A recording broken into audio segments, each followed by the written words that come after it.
வத்தக்குழம்பு ஒரு வாட்டி பண்ணால் கண்டிப்பாக என்ன சொல்கிறேன்னா 4 நாள் இல்லை 5 நாள் கூட வச்சு சாப்பிடலாம். அந்தளவுக்கு சூப்பராக இருக்கும். இந்த இடத்துல சாப்பிடுவோம் ஃபஸ்ட்டு அந்த டேஸ்ட் வந்து அந்த புளிப்பு, ஒரு மைல்டான ஒரு இனிப்பு, அதுக்கப்புறம் தான் ஒரு மைல்டான ஒரு காரம்.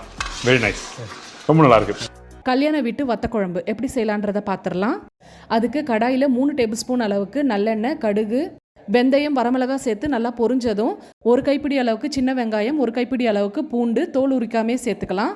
ஒரு கொத்து கருவேப்பிலை, பெருங்காயம் சேர்த்துட்டு நல்லா வதக்கிக்கலாம். வெங்காயம் நல்லா வதங்கினதும் மிளகாய்த்தூள், மஞ்சத்தூள், தேவையான அளவுக்கு உப்பு சேர்த்து 1 நிமிஷத்துக்கு வதக்கிட்டு புளி தண்ணி, வெல்லம் சேர்த்து மூடி ஒரு 10 நிமிஷத்துக்கு நல்லா கொதிக்க விட்டுக்கலாம். அடுத்ததான் நல்லெண்ணெயில் மணத்தக்காளி வத்தலை வறுத்துட்டு கொதிக்கிற குழம்புல சேர்த்துடணும்.